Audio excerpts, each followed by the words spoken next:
Hello বন্ধুরা, কেমন আছেন? আশা করি সবাই ভালো আছেন। বন্ধুরা, বঙ্গ বিজেপির ভোট পর্যালোচনা বৈঠকে গড় হাজির শুভেন্দু।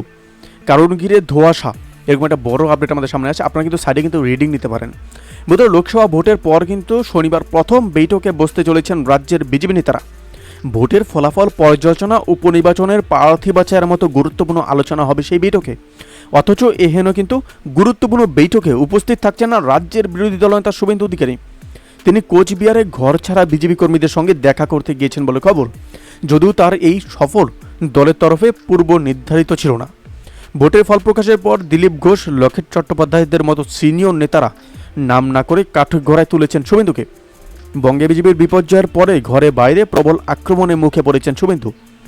আর তাছাড়া বঙ্গ বিজেপির অন্দরে সমান্তরাল সংগঠন চালানোর অভিযোগও রয়েছে শুভেন্দুর বিরুদ্ধে।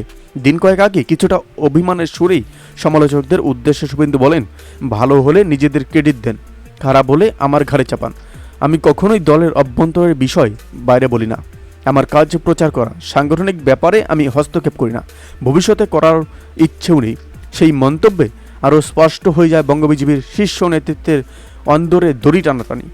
শনিবার দলীয় বৈঠকের শুভেন্দু অনুপস্থিত সেই দ্বন্দ্বের তথ্য আরও উস্কে দিল। বস্তুত ভোটের ফলাফলের পর নাকি শুভেন্দুকে কড়া বার্তা দিয়েছে কেন্দ্রীয় নেতৃত্ব। আবার উল্টো দিকে দিলীপ ঘোষের রাজ্য সভাপতি পদে প্রত্যাবর্তনের জল্পনা শোনা যাচ্ছে। তার সঙ্গেই তাহলে কি কেন্দ্রীয় নেতৃত্বের ওপর অভিমানী শুভেন্দু, নাকি দিলীপ সুকান্তর মুখোমুখি হতে চাইছেন না তিনি? বহু প্রশ্ন কিন্তু উঠছে। যদিও এসব বিতর্কে আমল দিচ্ছে না শুভেন্দু। সাংবাদিকের মুখোমুখি হয়ে তিনি বলছেন যে আমি কোচবিহারে যাচ্ছি, সেখানে প্রায় 270 ঘরছাড়া কর্মী পার্টি অফিসে আশ্রয় নিয়ে রয়েছেন, তাদের সঙ্গে কথা বলবো। এতগুলো রাজ্যে ভোট হয়েছে, সেখান থেকে তো কোনো হিংসার খবর আসে না, এখানে কেন হচ্ছে?